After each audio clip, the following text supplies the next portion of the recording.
Welcome to Mililani High School.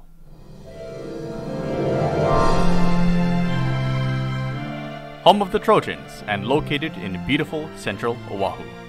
This year, 2023, marks our school's 50th anniversary. To commemorate this monumental year, we are holding numerous events to recognize the extensive and decorated history of our school. One such event will be 50 interviews from 50 different people who have shaped the school into what it is today. These interviews are encapsulated through 50 different videos that will be released weekly between January 2023 to January of 2024. Please join us in this momentous occasion with the people that have witnessed our home's history firsthand. We here at Mililani hope you enjoy learning about our school as much as we cherish retelling it. This is Mililani High School's 50th anniversary.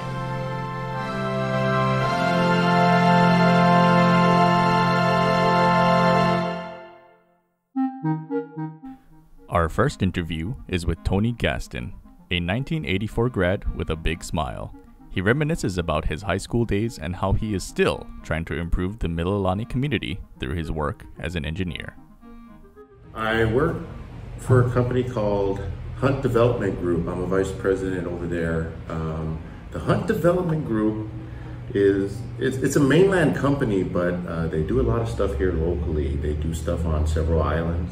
They get stuff on Kauai, on the Big Island, but my focus is here on the Oahu. Hunt, some people may know they own a lot of the Navy and Marine residential homes. So they manage all that, they build them, everything. Hunt is also building the new Atherton YMCA building for residential housing. Okay. And, well, Barbers Point Naval Air Station, the old base, right? It closed. After it closed, nothing was happening. So now Hunt is involved with revitalizing that whole Naval Air Station. And that's my biggest role, helping HCDA, who's the overall people, but coming in, making that Naval Air Station someplace better for everybody. Okay. But you used to work for Castle & Cook? I did. I worked for Castle & Cook for gosh, almost 14 years. I want to say I started in the mid-90s, and I started because of work. Being an engineer, Castle & Cook does a lot of development, so they needed engineering help. They asked me to come, and when I came, I was focused on engineering, but being at Castle & Cook, it's a development company. It made me want to become a little more business savvy also, so I went and got my MBA because of that. And I realized, oh my gosh, you know, when you're doing work in a community, there's a lot that you got to be aware of. So I represented Castle & Cook as a community person. Plus, I grew up here, graduated. I used to be the one talking with the Mililani Town Association all the time. I was the one who would go to neighborhood board meetings and do presentations on a monthly basis. I created that relationship for Castle & Cook. And you knew how this community was going to develop. Yes. Yes. Going into Malka, right. Yes. I played a big role in that because being an engineer, the stuff we do up front is the roadways and infrastructure. You do the roadways and infrastructure before you build a house. You have to do the majority of the stuff, but nobody knows about it. The dirty work. The dirty work. Yeah. Malka's here because of that kind of stuff. And honestly, on a personal side for me, growing up in this community, Waiana, Wheeler, back in the day, and Mililani High School, it really hit me at home to be able to continue making Mililani a great place to be. When you and I went to school here, across the street, town center, everything wasn't there. It was pineapple fields. Pineapple fields, all the way up to where the middle school is now. Okay, so when we went to school here, I was thinking back on it. The school was half the size. I remember it had B building, and all the principal, the counselors were all in the B building. B building, right by the stage. That's right. And then L building, the newest building was N. And this, where we're at right now, an old building, wasn't here. No. Right. Now all the schools are fenced. for security reasons, I get it. Right. But when we went to school here, No, never it was had wide fence. open. It was It totally was wide wide open. You open, remember everything. first recess, the Yes. wagons that used to come out here, Yeah. the snack wagons. Monopole trucks, Pat Shave Ice. Yes. And I used to go out there, and I remember there was one van that would come, and you know those small triangular Spam musubis? Oh, yes. Oh, the Spam was so thin, but I would get that with the bag of Fried noodles. 25 cents. 25 cents each, bro. 50 cents for both of those. Yeah. That was back in The the wax With the wax bag. all oily. Yeah. Yes. We weren't shut off from the tunnel, the bridge. That was all open. It was all open. Yeah. Now it it's wasn't barred lit. up and Right. yeah, it was just part of school life. Hanging Yes. out on the bridge, they were bent. There's That's like right. wooden benches where the guardrails are now. Yeah. And you sat on either side, and it was just a gathering area. I walked home from school and would walk through the tunnel by the track. My old house. Yes, Yeah. close by your old house. So that's where I would walk because I lived in between the golf course and Rectory. What years were you here? 1980 through 84. 84. And what activities, sports were you involved with? So I played sports all year round because I used to run cross country, played basketball, and then ran track. So even before school started, cross country would start, right? Who was the basketball coach then? Albano. Yeah. Yeah, oh, I get basketball story, bro, but from even before school started till April when track season would be done, I always had something to do after school, so I was never bored. Which honestly is a good thing. We stayed busy. Honestly, it's a good thing. You don't get in trouble that way. Right. I know you had a close knit group, and I'm Yes. sure you're still close with these guys. Close-knit group. I am still close to them, still contact them to this day, even though the majority of them are in the mainland now. That's just like me. Yeah, but I still keep in contact with them. The biggest memory that I always kind of think about sometimes with this school goes back to basketball. Senior year, we had a really good team. Is that Peter Johnson? With Peter, Jay, and Paul Lawrence, and so we played Hawaii Championship. Willoughby. Yeah, Remember he Willoughby? wanted to be called Willoughby all the time. There's another guy. Well, maybe it was much later. Clark. That was after us. Okay, I was right out. Yeah. So we. You guys did well. Lance Rosario. Yes. Was the point guard. Exactly. Yeah. Okay. We made it to the Hawaii Championship. Yeah. And didn't have Stan Sheriff back then, so we played at Blaisdell. We played Kalaheo. Your home games was at Fred Wright Park, the Wahiawa District Gym, or The freshman sophomore year it was. Okay, so by the Junior time year is when the gym was Mililani built District at Park? District Park, and that's where our home games were, and it meant so much to us. Yes. Because now we didn't have to go to Wahiawa for our home games. Wahiawa District Park was That's right. for about 7 years was Mililani's home gym. Then we got this district park. That was home. 83, 84? 83. That was home, bro. I mean, you know what? It really hit the basketball team internally in the heart. It was huge. Because we just got our stadium a few years before that we had football games, and then we didn't get our gym until 1988. Is that when it was?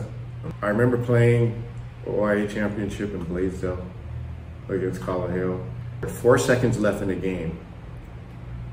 Jay made a shot. We were up by 1 point with 4 seconds left. We thought we won the game. And we were just celebrating everything. I think I was at this game. You were at that game? Bro, so. That's the one. So they threw the ball in, Kalaheo did, and they were scrambling. And guys a little bit past half court throws up a shot and miss everything, but he was fouled by best guy on our team. Because he got fouled while he took a shot that had no chance, he took the 2 free throws and made them. 1 second left, guess what? We were losing now. From 4 seconds to 1 second. Well, Albano told me, I threw the ball in and shoot, we still lost. It was devastating, honestly. But I'll say this, it's something I'll never forget, because just to even be able to do that. You learn from it. Represent the school, you know? Learn from it, makes you a better person, Yeah, stronger. And represent Mililani. Yeah. Bring Mililani up there, you know? I mean, we were all it took us days afterwards, but we were all so proud afterwards that we made it that far. Is there anybody who inspired you? Yeah. Sorry. You gotta shoot this, bro. It was Coach Yamamoto. You know, he passed away. Yeah. Oh, hold on. Sorry, Coach Yamamoto. You know, of course. We're talking about Coach George Yamamoto. George Yamamoto. We still hold a track meet till this day in his honor, and we also give out an award in his honor. He was an offensive line coach, JV football coach. When I was in JV and when I went up to varsity, he was our offensive line coach, and giant heart and extreme motivator, always telling you can be the best and whatever you want to be. So he was the head coach of the track team. And I remember one track meet, you know, I ran several events, and I decided, I was young back in the day, I didn't want to go to one of the track meets because I had the school dance. But I didn't tell anybody. Decisions. I just went to the dance. And oh, I can hear him already. Okay, because come Monday, he comes and talks to me, Tony, what happened? Well, why didn't you come to the meet? And I was like, oh, Coach, I just went to the dance. And he just lectured me. I mean, he was totally cool about it, but what he told me was, Tony, you let your team down. And you know, at track, you're running all these individual events. I was thinking to myself, what's the difference? It's just me. Right.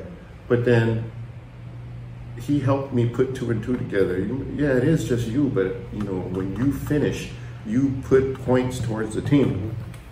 The rest of the season, all of a sudden, he wasn't talking too much to me anymore. And disappointed. He was so disappointed in me, and it was hurting. But fast forward, OIA championship, it was an 800 meter, and I was gonna run, and then he comes to me and motivated me. Bruh, that was the best race, the best 800 I ever ran, and we came in first and second. Awesome. On that. After the race, you know, I'm so tired. I was on my knees, everything. Somebody came and tackled me onto the field. And I'm like, whoa.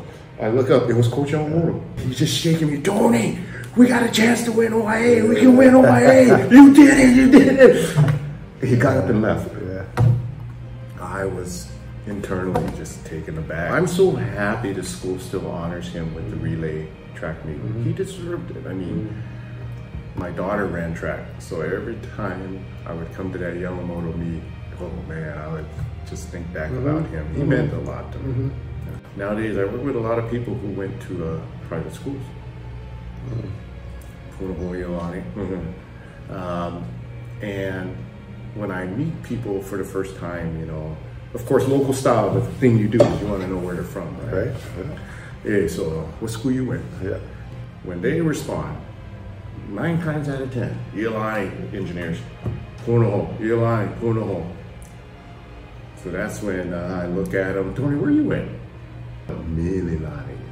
And they all laugh all the time, you know. But deep down for me, it means a lot. It's not just about private schools. Mililani was a good school and still is. I mean, my kids went to school here. My daughter got an academic scholarship to Oregon State. She finished college. Now she's an engineer also in Dallas, Texas. My son, you know, yeah, he was on that soccer team. They did good. He also got an academic scholarship to Pacific Lutheran in Washington. Cool. All right. Okay. He plays soccer up there too, but now he's studying biology because he wants to get into the medical field. He wants to be a sports doctor. Why? Because of the foundation from Mililani High School. You don't need to go to a private school. And I like kind of rubbing that into people. The other Lonnie. I still, you know, I've been on the SCCs, the School Community Council, since 2003. I was on EKs before when they first got built. Was there for 15 years. I was on this high school one for 8 years. The middle school is the last one so far. I've been on that one now 13 years, and I'm not leaving yet. Wow. Because I helped the school expand into single track. Oh, okay. See, so That's going to be that's all brand new. it's all brand Yeah. new. So me and the principal, the previous principal, Ms. Chung, we had meetings downtown on Holly, because remember, we're taking space from the park, meeting with the city and county mayor, the managing director. We had the senators with us, De La Cruz, and when we went, Kidani, yeah. Kidani. And when we went to these meetings, the big thing was, how is the city going to give property to the state? And I'm the one who had to explain, oh, come on, it's not a big deal. You know, all the technical engineering stuff, when they ask it, I had the answers. It got to the point where, look, it's a no-brainer. Let's get off the multi-track. Let's bring that school back to how the elementary and the high school are. So everybody's on the same schedule. It makes it more efficient for everybody. I'm so happy that I was able to help do that. But because now it's at the single track and they got a new principal, I'm not going to leave that school yet. I'm going to help continue that transition. Awesome. After that, yeah, then maybe I can stop doing that. But I won't leave community activity. I mean, although my kids are done here, I don't have to coach things anymore. But you know what, Mililani is my home. Love to hear that. I'm not going to move. A lot of people I work with don't live in Mililani. They live in town. I don't want to live in town. No way. I got to live at home. I hear you. If you would like to attend our 50th Anniversary Gala, or if you want more information about our 50th anniversary, please visit the websites linked in the description below. To keep up with our weekly interviews, please subscribe and/or check out our 50th anniversary playlist.